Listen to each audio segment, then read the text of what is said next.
During Donald Trump's return to Capitol Hill this week, the disgraced former president pulled a familiar yet sleazy tactic, criticizing a Democrat-led city that didn't vote for him. While meeting with GOP lawmakers, Trump reportedly made disparaging comments about Milwaukee, saying it is a, quote, horrible city. Now remember, the RNC plans to hold its convention in Milwaukee just this summer, where Trump is likely going to clinch the GOP presidential nomination. President Biden did not miss this chance to troll Donald Trump and push back on him almost immediately, tweeting, "I happen to love Milwaukee." The DNC also put up billboards in the Milwaukee area spotlighting Trump's comments. Milwaukee's Democratic Mayor Cavalier Johnson defended his home turf in a conversation with Reverend Al Sharpton during Politics Nation just in the last hour. Let's take a listen. To insult the city that's hosting your national convention with groups that you're trying to make inroads in, and groups like Republicans who you lost many of to Ambassador Haley, I just don't think it's a smart political strategy. Donald Trump has claimed that he was talking about Milwaukee's rising crime rate, but the numbers, the math, it just doesn't math. FBI data shows instances of violent crime in Milwaukee have actually fallen during the Biden administration, with fewer than 8,500 reported offenses in 2022. Sure looks like to me that Donald Trump is doing something else that he does really well: gaslighting the public. Joining me to unpack all of this is Amicia Cross, a Democratic strategist and former advisor to the Obama campaign, and Rina Shah, who is a political strategist and a former senior GOP congressional advisor. Good evening to you both. Amicia, I want to start with you. We have basically seen Donald Trump use this playbook before. We know that he's going to disparage certain cities and that most of those cities are going to be Democrat-led. But it's another element here because most of those cities also have non-white mayors. I'm sure this is not a coincidence, but you can certainly prove me wrong if you think otherwise. You took the words right out of my mouth. It's not just that they're Democrat run, it's that they're Black run as well. The same ire that we've seen Donald Trump have for Milwaukee, he has for my home city, the one that I'm in right now, Chicago. He consistently is saying things that are not true, that are not factual in the least bit. When he talked about rising crime and violence, crime in Milwaukee has been on the downturn for now upwards of 4 years. And this year alone has seen the most sizable decrease that they've seen in crime in the past 2 decades. So I think that there's a lot of lies that he likes to propagate, but he also likes to attack cities that are urban centers and cities that are diverse. Diversity is the death knell to the Republican Party, and it's the death knell to Trump and Trump's agenda. He does not appreciate people of color. He does not appreciate young people. He does not want to see diverse communities rise. He does not want to see the economy that is growing across Milwaukee. He does not want to give strength to that city, what it means for the state of Wisconsin, and the fact that the convention that is going to be nominating him is actually being held there. There's a sheer level of disrespect, but it goes beyond Milwaukee to every single urban center in this country, but particularly those that are run by people who are Black. Which is weird because he was just in the South Bronx with rappers on stage. So I'm trying to figure all of this out. Rina, I want to sort of pick up on something that Amicia just pointed out. The RNC, they're having their convention in Milwaukee. This is the very city that's hosting the Republican National Convention a month from today. He is the leader of the party. What is he thinking here? Make it make sense to me, please. You know, there is not a strategy in Trump world right now, except for whatever Donald Trump is feeling that day of the week. He wants to go ahead and promulgate what's on his mind. And what's on his mind is usually the othering of Americans that are not just new, but of minority communities. Black and brown folks across the country know how he has not only mischaracterized, leaned into stereotypes that are ancient. And this is a person that does not think about what his campaign needs to do right. He is just thinking about what gets to people that misinformation that will maybe get people animated, get them fearful of a changing America that maybe they don't fit into. And what he's also kind of relying on, Charles, inside politics for a moment, is that Wisconsin delegation of Republicans in Congress that for now well over a decade and a half pledged allegiance to him. There was a former RNC chair, Reince Priebus, from there, members of Congress that have all had this fealty to Trump. pledged, again, allegiance to a man. So it's Wisconsin Republicans that can be blamed for helping create Trumpism, helping push it forward in the party. And he has a very narrow vision.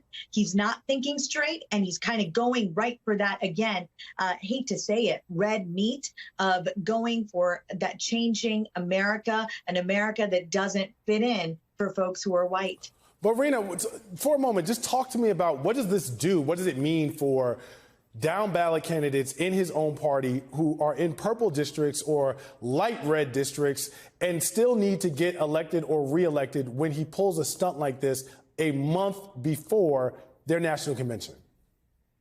Yeah, it's a moment, again, in which it highlights how every man is for themselves in the races that they're in. When you're in a tough district, which Donald Trump did not win, I'm talking about several members of Congress who are part of the GOP caucus of the House in particular, they know that they're left to their own devices, whether it's for fundraising, whether you're looking for support. They can't call this guy into the district. I mean, he's terrible for them. So again, it's just a moment that doesn't really jive with how I don't want to say retail politics is done, just decency. I mean, there was a time where the party, you get together, you talk about unity, you put forward a more hopeful agenda for the country. You start to talk about what you're for instead of what you're against. That's all been flipped on its head. So again, these folks in purple districts are they're abandoned.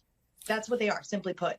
Amicia, you're a D&I practitioner, and so you teach people about microaggressions all the time. The following phrase is one that I'm sure you've had come up in different workshops.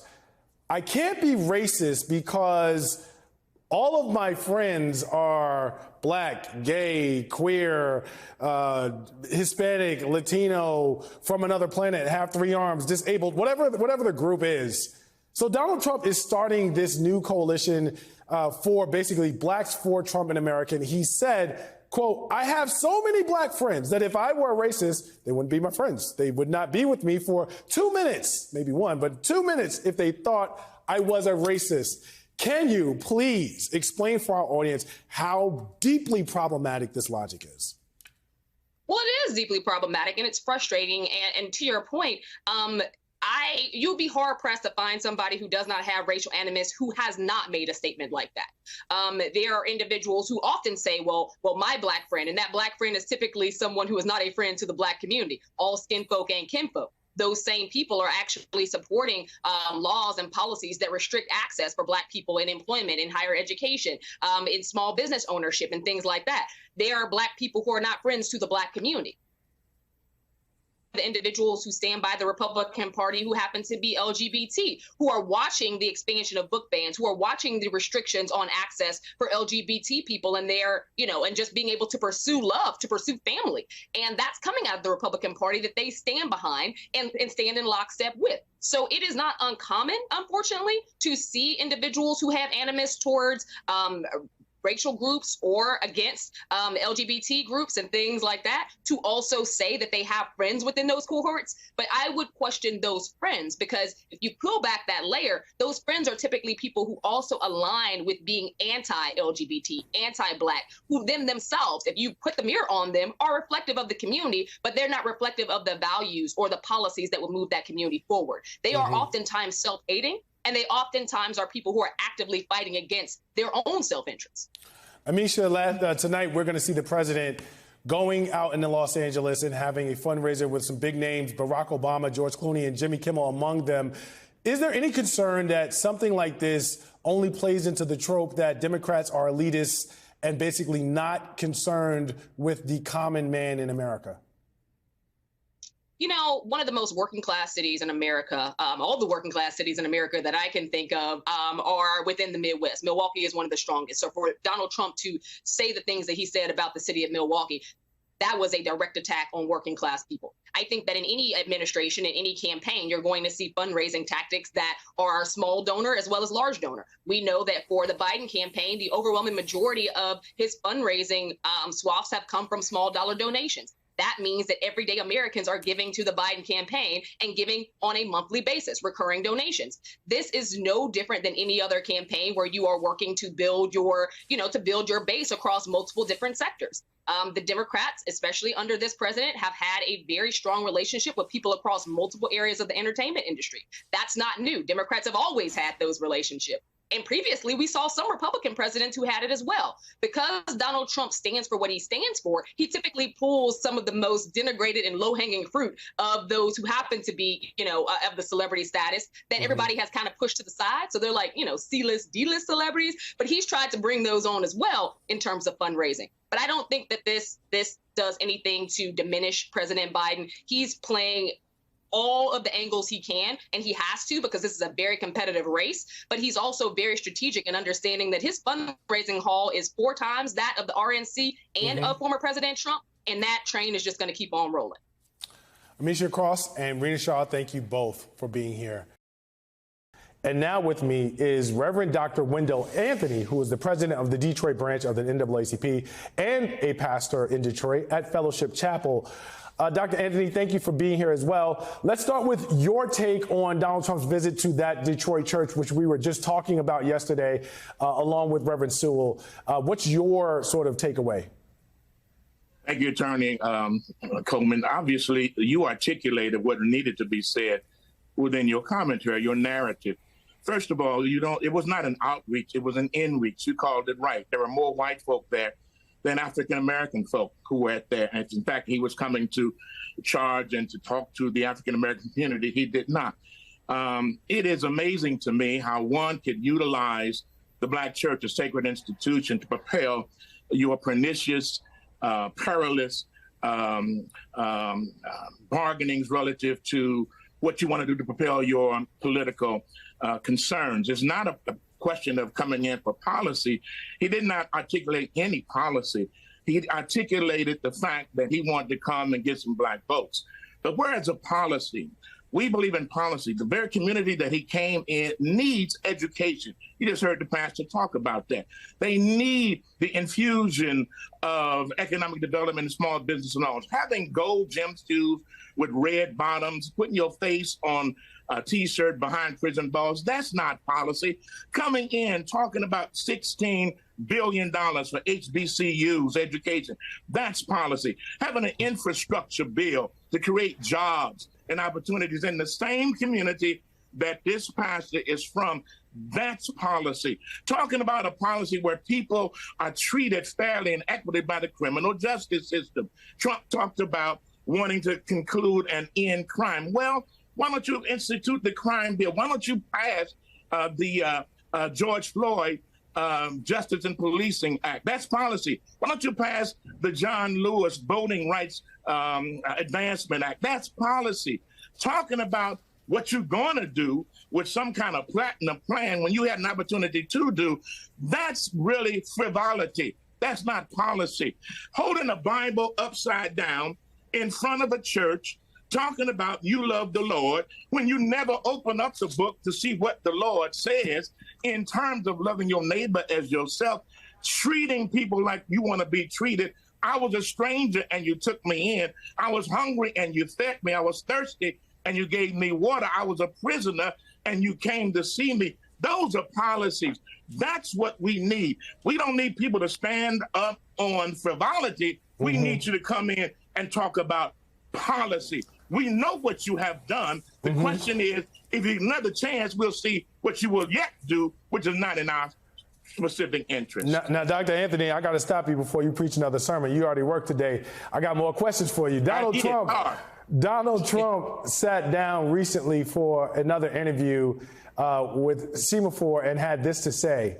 I have so many Black friends that if I were a racist, they wouldn't be my friends. They would know better than anybody and fast. He told me they would not be with me for 2 minutes if they thought I was a racist, and I'm not a racist.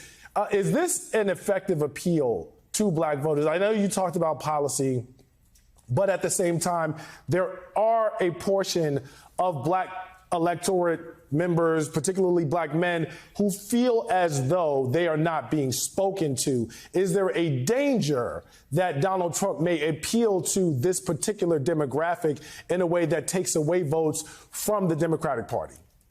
But Charles, I hear you. There's always a concern relative to people who are going for the okie doke. That means going for the misnomer, the miscommunication. The fact that Donald Trump comes in and talks about what he's done for black people. Look at the record. By your fruit, you shall know them. You just called out what he has not done with regards to the Central Park Five. He never apologized for it. He wants them to get the death penalty. He has called black people really S-hole countries. He has not targeted Haiti and the Congo and Ethiopia and the Sudan, in addition to what's happening in Gaza and the relief there to relieve our folk there. He is against educational enhancement. He has not talked about a program to assist HBCUs. He wants to end Social Security as we know it and privatize it. That preacher's mother, grandmother, members are getting Social Security, I would imagine. Some of them folk in their church. We need to make sure that we have it. Look at the records. When you look at the record, it is clear. I think Donald Trump has a song that he likes. It's by Oscar Brown Jr. I've heard him quoted. He talks about a snake that a woman had pity on and she took him in. She took him in, and the snake, once she took him up, fed him, gave him clothing that he would wear, gave him everything that he needed. The snake turned around and bit her and said, "Oh, woman, you knew I was a snake when you took me in. Don't fall for the snake, because every time you're going to get bit."